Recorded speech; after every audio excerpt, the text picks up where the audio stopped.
Hello बच्चों, आज अपन एक नया टॉपिक लेके आए हैं जिसका नाम है पोलन पिस्टल रिएक्शन। अपन पढ़ रहे हैं चैप्टर नंबर 2 पढ़ रहे हैं। कैसे हो आप सब लोग बच्चों? मजे में? ठीक है। पढ़ाई कर रहे हो कि नहीं कर रहे हो? बहुत बढ़िया पढ़ रहे हो, वेरी गुड। यस सर, इतनी जोर से आवाज कर रहे हो कि यस सर, हम रोज पढ़ रहे हैं। चैप्टर नंबर 2 पढ़ रहे हैं, sexual reproduction in flowering plant. Notes भी बना रहे हो? Sexual reproduction in flowering plant. मैं आपको जो बता रहा हूं लाइन से लाइन याद करते जाना, आपकी नेट हो जाएगी क्रैक। क्या हो जाएगी? एक भी सवाल बाहर नहीं जाएगा। आपने 11th अच्छी नहीं कर रखी तो कोई बात नहीं, ये 12th है उसका, ये चैप्टर नंबर 2 है, इसमें से कोई ना कोई सवाल जरूर आएगा। आपने ध्यान रखना है, sexual reproduction in flowering plant है, उसके अंदर एक टॉपिक है पोलन पिस्टल रिएक्शन। उस पे अपन कंसंट्रेट करेंगे। पोलन पिस्टल रिएक्शन क्या है? What is the pollen pistol interaction? Pollen pistol interaction अपना आज का नया टॉपिक है, इसके ऊपर अपन कंसंट्रेट करेंगे। इसको अपन समझेंगे किस तरह से क्या होता है। फिर अपन 3 छोटी छोटी डेफिनेशन बताएंगे आपको। सबसे पहले बताएंगे आर्टिफिशियल हाइब्रिडाइजेशन, फिर बताएंगे बैगिंग और फिर बताएंगे इमैस्कुलेशन। तो आज अपन जो टॉपिक पढ़ेंगे, सबसे पहले पोलन पिस्टल इंटरएक्शन, फिर अपन 3 डेफिनेशन को एक्सप्लेन करेंगे। 3 छोटी छोटी डेफिनेशन है, उनको बताएंगे। पहली होगी आर्टिफिशियल हाइब्रिडाइजेशन। पहली जो डेफिनेशन होगी उसका नाम होगा आर्टिफिशियल हाइब्रिडाइजेशन। और दूसरा अपना जो टॉपिक होगा उसका नाम होगा बैगिंग। और तीसरी होगी जिसका नाम होगा इमैस्कुलेशन। ये तीनों डेफिनेशंस अपन क्या करेंगे? क्लियर करेंगे। सबसे पहले अपन पोलन पिस्टल इंटरएक्शन है उसके ऊपर कंसंट्रेट करते हैं, समझाते हैं आपको पोलन पिस्टल इंटरएक्शन क्या होता है। तो पोलन पिस्टल इंटरएक्शन पे ध्यान देते हैं। ये एक डायनेमिक प्रोसेस है, यानी एक ऐसी घटना है जो आपके सामने चलती रहेगी। आप देखोगे, आप किसी चीज को कहते हैं you are very dynamic person, मतलब वो मूवमेंट करता रहता है, गति करता रहता है। आपने आंखें झपकाई, जितने में वो वहां चला गया। आपने आंखें झपकाई जितने में वो वहां चला गया। आप कहते हो अरे यार तेरे अंदर क्या है? वैसे ये क्या है? Pollen pistol interaction. आप आंखें मत झपकाना, वीडियो से जी मत चुराना, वरना आपकी नजर से पॉइंट मिस हो जाएगा। समझ गए बात को? अपन कहते हैं ये पोलन ग्रेन है, ये इसके ऊपर आता है, स्टिग्मा के ऊपर। किसके ऊपर आता है? स्टिग्मा के ऊपर आके बैठता है। पोलन ग्रेन किसके ऊपर आके बैठा है? स्टिग्मा के ऊपर आकर ये सिट हो गया है, बैठ गया है। ठीक है। सबसे पहले तो सवाल ये बनता है, 2 सेल स्टेज पोलन ग्रेन और 3 cell stage pollen grain. Teacher यहां से सवाल पुटअप करता है, 3 सेल स्टेज पोलन ग्रेन क्या है और 2 सेल स्टेज पोलन ग्रेन क्या है?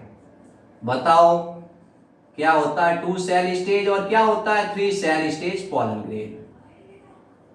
नहीं पता है? मैं बताता हूं। देखो, अब ये पोलन ग्रेन है, इसके अंदर 2 सेल होती हैं। एक का नाम होता है वेजिटेटिव सेल, एक का नाम होता है वेजिटेटिव सेल, और दूसरी सेल का नाम होता है जनरेटिव सेल। यदि पोलन ग्रेन में 2 सेल्स पाई जाती, मोस्टली 60% जो प्लांट्स है एंजियोस्पर्म, उसमें 2 सेल स्टेज पोलन ग्रेन होता है। यानी इसमें एक सेल है वेजिटेटिव और एक कैसी सेल है? जनरेटिव सेल स्मॉल है, लेंस शेप की है, स्पिंडल शेप की है। वेजिटेटिव सेल बड़ी है और इसमें क्या है? न्यूक्लियस प्रेजेंट है जो इरेगुलर शेप का है, इसमें फूड ज्यादा प्रेजेंट है, साइटोप्लाज्म डेंस है।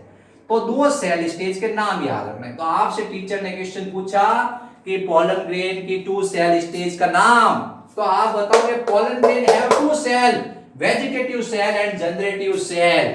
2 सेल होती है पोलन ग्रेन के अंदर, एक का नाम होता है वेजिटेटिव और एक का नाम होता है जनरेटिव। तो इसको कहते हैं 2 सेल स्टेज पोलन ग्रेन। तो मोस्टली प्लांट्स के अंदर जो ये पोलन ग्रेन सिट होता है वो कितनी cell, how many cells present in mostly plants pollen grain, then you say there 2 cell stage. अब दूसरा है एक पॉलन ग्रेन, और कुछ प्लांट्स ऐसे होते हैं जिसमें ये पॉलन ग्रेन है, ये आके इसके ऊपर बैठा। इसमें आपने देखा एक सेल का नाम तो है वेजिटेटिव, एक सेल का नाम तो क्या है, वेजिटेटिव है, ठीक है। और दूसरी सेल का नाम है टू मेल गैमेट्स।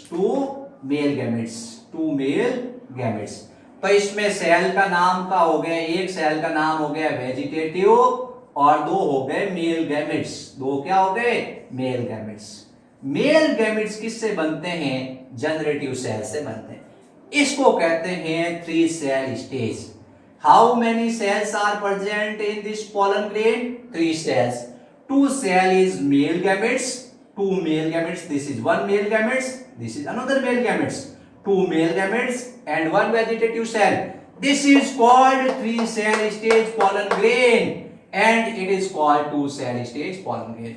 तो pollen grain को मंच मिला, pollen grain आके उसके ऊपर बैठा, अपन ने स्टडी करना शुरू किया। तो अपन ने सबसे पहले देखा कि वो 2 सेल स्टेज है, 3 सेल स्टेज है। ये अपना फंडा हो गया क्लियर।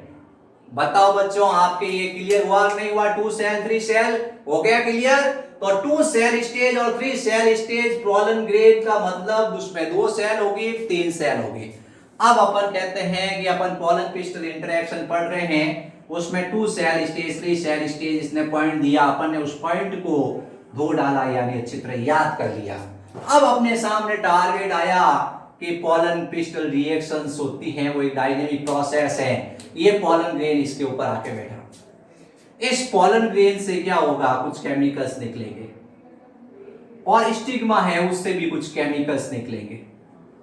स्टिग्मा से भी कुछ केमिकल्स निकलेंगे, जैसे इससे बोरॉन है, जैसे इससे रेजिन है, एमिनो एसिड्स हैं, शुगर है, ये सब केमिकल्स निकलेंगे, वाटर है, ये सब निकलेंगे, और ये सब यहाँ एक मीडियम का काम करेंगे, ये सब यहाँ फैल जाएंगे। फिर इस pollen grain है, इसके जर्म पोर से pollen ट्यूब निकलेगी। इसके जर्म पोर से क्या निकलेगी, pollen ट्यूब।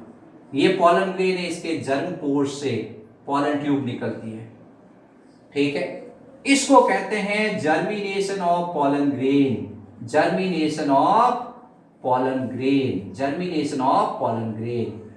क्या हुआ कि ये जो स्टिग्मा है, इस स्टिग्मा से कुछ केमिकल्स निकलते हैं, boron, resin, amino acid, sugars.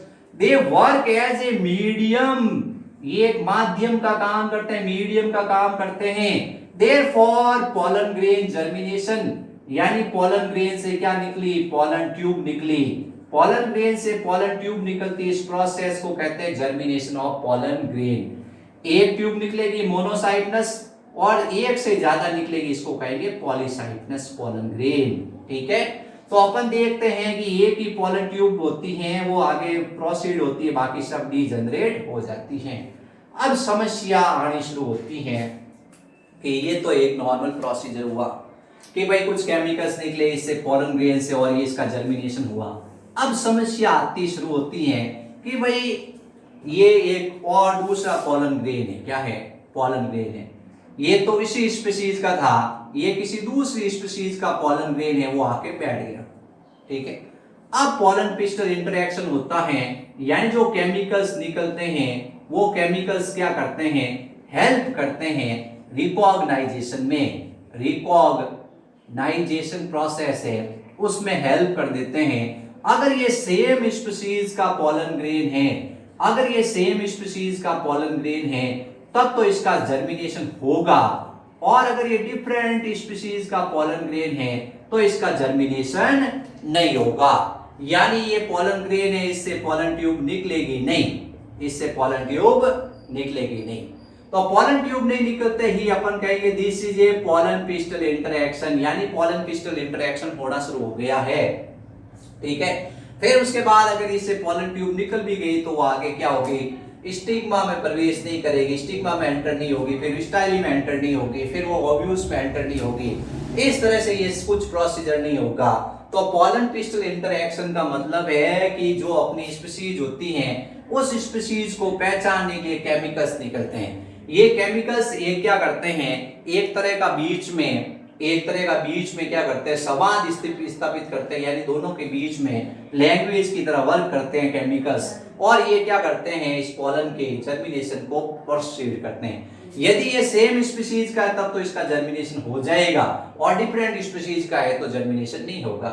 अब साइंटिस्ट क्या करते हैं, हाइब्रिडाइजेशन प्रोसेस करते हैं। हाइब्रिडाइजेशन प्रोसेस करते हैं यानी अगर डिफरेंट स्पीशीज के बीच में क्रॉस करवाते हैं तो वो उन केमिकल्स को डिस्कवर करते हैं जो इसके जर्मिनेशन में हेल्प करते हैं। तो आजकल जो हाइब्रिडाइजेशन हो रहा है उसके लिए सबसे पहले साइंटिस्ट ऐसे केमिकल्स बनाते हैं जिससे पॉलन ग्रेन है उसका जर्मिनेशन होगा। अगर ये साइंटिस्ट ऐसा जर्मिनेशन करवाना पॉसिबल नहीं कर पाते हैं तो हाइब्रिडाइजेशन प्रोसेस फेल हो जाता है, ये अपने ध्यान रखना है। तो अपन पॉलन पिस्टल प्रोसीजर पढ़ रहे हैं। इस पॉलन पिस्टल प्रोसीजर में क्या हुआ बच्चों, सबसे पहले पॉलन ग्रेन है वो इसके ऊपर आकर बैठ गया, ठीक है। फिर उसके बाद उससे पॉलन ट्यूब निकल गई।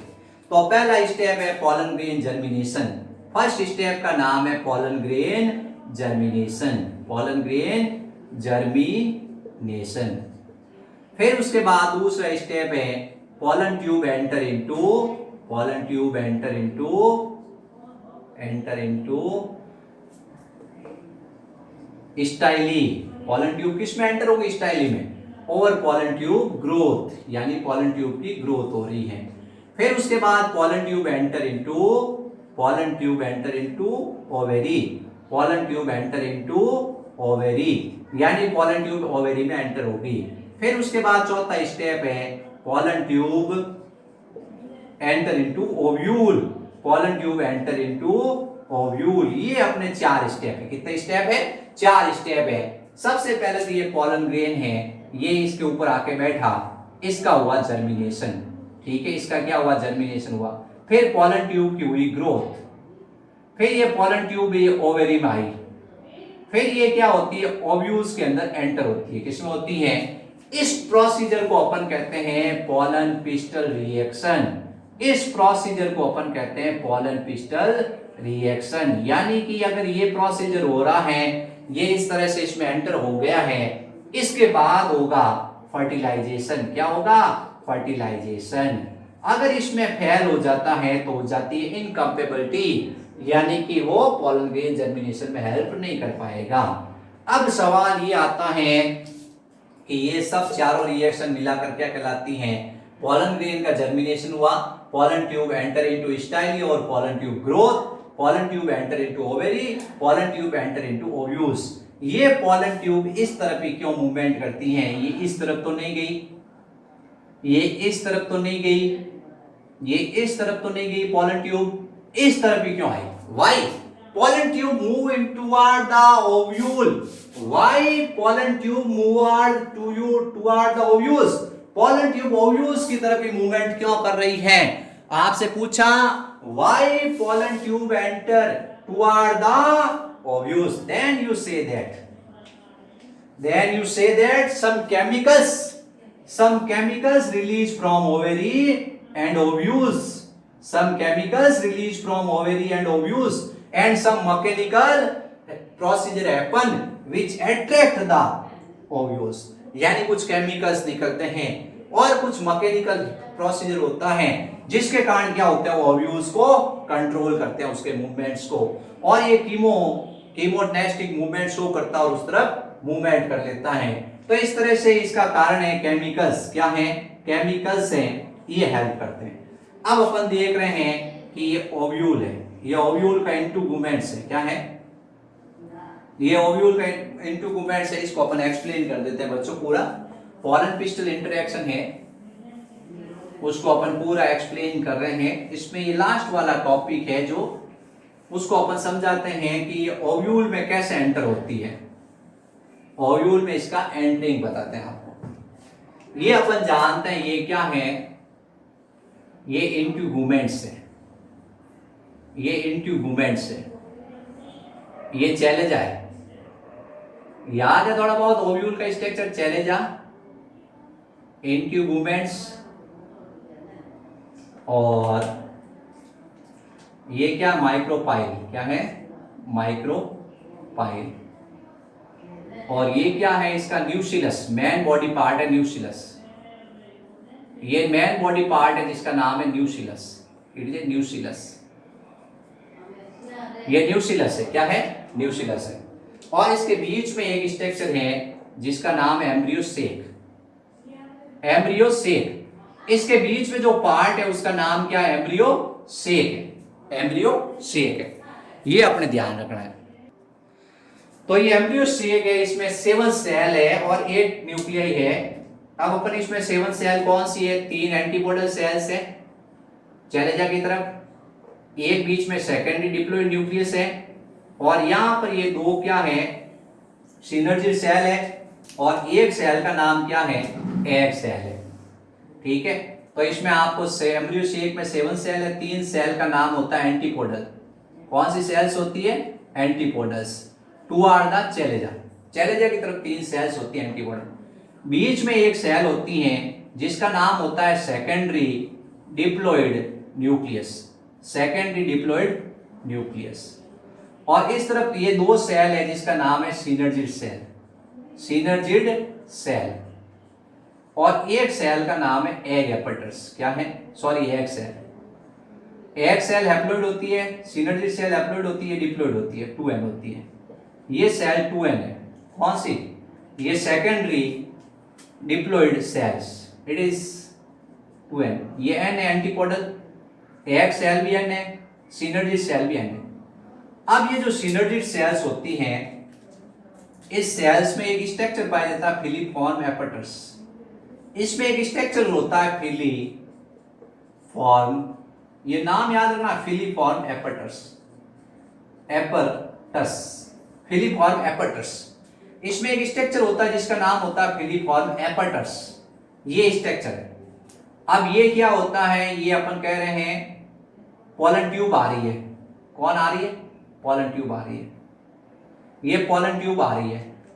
इस पोलन ट्यूब का जो मूवमेंट है, इस पोलन ट्यूब का जो मूवमेंट है, इस पोलन ट्यूब का जो मूवमेंट है, इस मूवमेंट को कंट्रोल कौन करता है? ये सिनर्जिड सेल्स करती है। इस पोलन ट्यूब का जो मूवमेंट है, इस मूवमेंट को कंट्रोल कौन करता है? सिनर्जिड सेल्स करती है। यहां से क्वेश्चन होता है, what is the function of filiform apparatus? It control the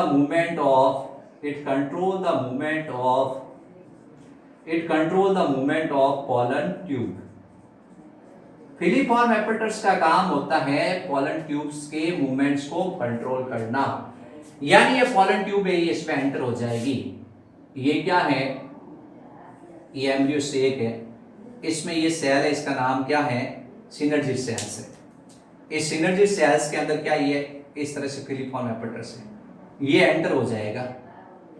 फिर उसके बाद ये जो पोलन ट्यूब है, इसके लास्ट पोर्शन पे क्या होगा? एक कोर बनेगा, या इसका थोड़ा पीछे एक कोर बनेगा।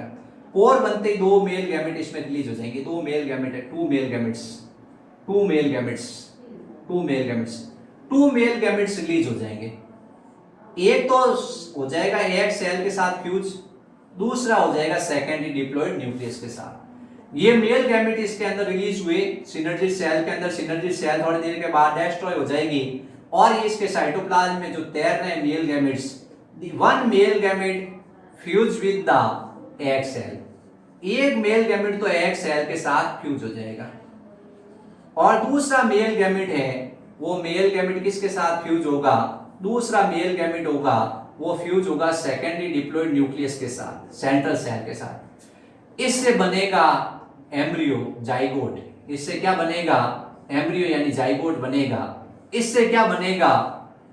इससे आपको बताना है एंडोस्पर्म बनेगा, एंडोस्पर्म। ठीक है, इस तरह से ये पोलन पिस्टल रिएक्शन होती है। यहां से क्वेश्चन होता है put up, what is the function of filiform apparatus and it is found into synergid cell. ये सिनर्जिड सेल के ऊपर पाया जाता है, एक ऐसा धागे जैसी संरचना होती है। It control the movement of the pollen tube. Pollen tube इसके अंदर एंटर हो गई, फिर 2 में से एक सिनर्जिड सेल तो पहले डिस्ट्रॉय हो जाती है, दूसरी सिनर्जिड सेल्स के अंदर ये जाने के बाद ये फिलीफॉर्म एपेटस उसमें करता है छेद, और उसके अंदर से मेल गैमेट निकल जाते हैं। एक मेल गैमेट तो चला जाता है, इस सेकेंडरी न्यूक्लियस के साथ फ्यूज हो जाता है, दूसरा एग सेल के साथ फ्यूज हो जाता है। ये अपने ध्यान रखना है। इस तरह से आपको ये पॉलन पिस्टल इंटरेक्शन हो गया। अब अपन 3 छोटे छोटे डेफिनेशंस पढ़ते हैं। बच्चों आप लोग इस वीडियो को बार बार देखें और समझने की कोशिश करें। फिलिफॉर्म एपेंडिक्स का क्वेश्चन आता है सीधा सीधा, ये आप लाइन टू लाइन पढ़ोगे तब आपकी नीट क्रैक होगी। 12th में कैसा क्वेश्चन आओ, आप मेरे वीडियो देखोगे आपको एक सवाल भी बाहर नहीं मिलेगा, सारे के सारे सवाल इसके अंदर से होंगे, ये अपने ध्यान रखना है। अब ये अपन 3 छोटी छोटी डेफिनेशंस पढ़ेंगे, तीनों डेफिनेशंस को आपको एक्सप्लेन करेंगे कि तीनों डेफिनेशंस है उसको आपको ध्यान से समझना है। पहली डेफिनेशन है जिसका नाम है artificial hybridisation. Artificial hybridisation, first definition is artificial hybridisation, artificial hybridisation. दूसरी है बैगिंग, और तीसरी होती है जिसका नाम है इमैस्कुलेशन, और चौथी डेफिनेशन है रीबैगिंग। ठीक है, अब सबसे पहले आर्टिफिशियल हाइब्रिडाइजेशन समझाते हैं आपको। आर्टिफिशियल हाइब्रिडाइजेशन क्या है? आर्टिफिशियल हाइब्रिडाइजेशन एक्चुअल में ये प्लांट इंप्रूवमेंट, प्लांट की जो अपन कहते हैं वेराइटी, प्लांट की जो वेराइटी होती है, प्लांट की जो स्पीशीज होती हैं, उसको जब इंप्रूवमेंट करना होता है तब अपन हाइब्रिडाइजेशन टेक्निक अपनाते हैं। We use to improvement the species or variety of the plants। जब अपन क्या करते हैं, प्लांट्स की वेराइटी को इंप्रूवमेंट करना होता है, अपन आर्टिफिशियल हाइब्रिडाइजेशन अपनाते हैं। इसमें अपन 2 डिफरेंट जो पेरेंट्स होते हैं, we take 2 different genetic parents, upon 2 genetically different parents लेते हैं। We take 2 different genetically parents and cross between them, उनके बीच में क्रॉस करवाते हैं। This is called artificial hybridization। artificial hybridization का मतलब है we take 2 different genetically parents and cross between them। This process is called artificial hybridization। अब उसके बाद बताते हैं आपको इमैस्कुलेशन। पहले आएगा, ये क्या है? ये आपने देखा एक फ्लावर है, एक होता है मोनोसियस फ्लावर, एक होता है डायोसियस फ्लावर। ठीक है, मोनोसियस मतलब क्या होगा, इसमें मेल और फीमेल दोनों पार्ट्स होंगे। क्या होंगे? मोनोसियस का मतलब मेल और फीमेल दोनों पार्ट होते हैं। डायोसियस का मतलब क्या होता है, ये ओनली फीमेल पार्ट ही प्रेजेंट है या मेल पार्ट ही प्रेजेंट है। ऐसे फ्लावर को अपन क्या कहते हैं? डायोसियस। यानी या तो मेल फ्लावर होगा या फीमेल होगा, वो डायोसियस, और मेल और फीमेल हर्मैफ्रोडाइट या बाइसेक्सुअल फ्लावर है उसको कहते हैं मोनोसियस। अब अपन मेल पार्ट को कैंची की सहायता से काट दें। मेल पार्ट लिया, कट कट कट कट कैंची की सहायता से काट के, ध्यान रखना फीमेल पार्ट को टच नहीं करना है, आपकी कैंची बहुत सावधानी से चलनी चाहिए। ठीक है, अगर आपने फीमेल पार्ट को टच भी कर दिया, उसको डैमेज कर दिया, तो आपका सारा एक्सपेरिमेंट फेल हो जाएगा। इमैस्कुलेशन की डेफिनेशन है removal of the androecium, removal of androecium, removal of androecium, removal of the anther, removal of the स्टेमन, removal of the male part, कुछ भी लिख सकते हो। We remove the male part of the flower. This process is called emasculation। अब emasculation कर दिया, इसके ऊपर पॉलन ग्रेन छिड़क दिए, कोई दूसरा हमारा पॉलन ग्रेन यहाँ आ रहा है, अपन इसके चारों तरफ क्या करते हैं, एक अपने पास कागज होता है, अपन के पास में क्या पेपर है, उसकी जो अपन कह रहे हैं बैग होता है, उसकी सहायता से इसको कवर कर देते हैं, यूं बांध देते हैं। It is called bagging. अब फर्टिलाइजेशन हो जाएगा, फर्टिलाइजेशन होने के बाद इसमें क्या होगा, सीड बनेंगे, और सीड बनने के बाद अपन क्या करेंगे, इसको जमीन में बोएंगे, नया पौधा बनेगा, इसको कहते हैं अपन बैगिंग। बैगिंग का मतलब उसके चारों तरफ जो अपन के पास में जो थैली है, कागज की थैली है, उससे अपन इसको कवर करते हैं, कवर करते इसका नाम हो जाता है, this process is called bagging. अब क्या रीबैगिंग आपको समझाते हैं। ये क्या है, ये फ्लावर है, ये अपने पास में क्या है, बाइसेक्सुअल फ्लावर है, मेल पार्ट को अपन हटा देते हैं, फिर उसके चारों तरफ अपन क्या करते हैं कि इसकी थैली बांध देते हैं। थैली इसलिए बांधते हैं, कोई ये जैसे बहुत सारे आवारा परागकण घूमते रहते हैं, ये परागकण घूम रहे हैं, ये परागकण क्या पॉलन ग्रेन घूम रहे हैं, सॉरी ये पॉलन ग्रेन इसको क्या कर सकते हैं, जर्मिनेट कर सकते हैं। इसके चारों तरफ थैली बैगिंग कर दिया। फिर उसके बाद इसका क्या हो गया, सीड डेवलपमेंट हो गया। इस बैग को हटा लिया, क्या कर लिया, बैग को हटा लिया। इसको कहते हैं रीबैगिंग। क्या कहते हैं, रीबैगिंग। तो ये अपने डेफिनेशंस याद रखनी है, छोटी छोटी डेफिनेशंस है, घबराने की जरूरत नहीं बच्चों। ऐसा नहीं कि आप लोग सोचो कि यार ये बैगिंग क्या होता है, ये इमैस्कुलेशन क्या होता है, आर्टिफिशियल हाइब्रिडाइजेशन क्या होता है। आपको बिल्कुल भी लोड लेने की जरूरत नहीं है। आपको सिंपल लैंग्वेज में समझना है और आपको ऐसे समझना है कि आप भूलो नहीं, अपने टेक्निकल टर्म्स में याद करो। थैंक यू बच्चों, आपको वीडियो कैसा लगा आप लाइक सब्सक्राइब और शेयर जरूर करें और अपने दोस्तों को बताएं कि भाई ऐसा वीडियो भी है, और अपने ज्यादा से ज्यादा दोस्तों को बताएं ताकि क्या है मेरे भी सब्सक्राइबर इंक्रीज हो। आप लोग अगर मेहनत करोगे तो मेरे सब्सक्राइब इंक्रीज होंगे, मेरा वीडियो ज्यादा फेमस होगा और मुझे भी पॉपुलैरिटी मिलेगी। फिर मैं लाइव वीडियो भी लेके आऊंगा यूट्यूब पर मैं जल्दी ही फ्री ऑनलाइन वीडियो की लाइव क्लासेस की प्रोग्राम कर रहा हूं। मैं जल्दी ही एक ऐसा बैच बनाऊंगा जिसमें मैं लाइव वीडियो बताऊंगा आपको यूट्यूब पर। ठीक है, थैंक यू बच्चों, प्लीज वीडियो को लाइक सब्सक्राइब और शेयर जरूर करें।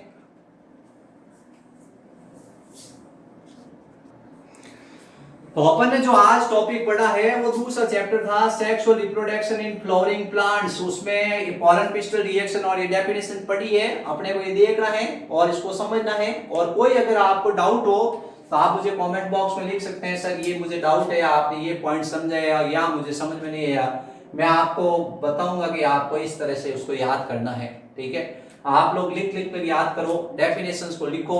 एक बार आप लिखोगे तो आपको जरूर याद होगा। बच्चे क्या करते हैं, ऐसे लिखते नहीं है, बिना लिखे हवा में याद करते हैं। हवा में कुछ नहीं होता है। आप जब तक नोट्स नहीं बनाओगे अपनी लैंग्वेज में तब तक कुछ नहीं होगा। थैंक यू बच्चों।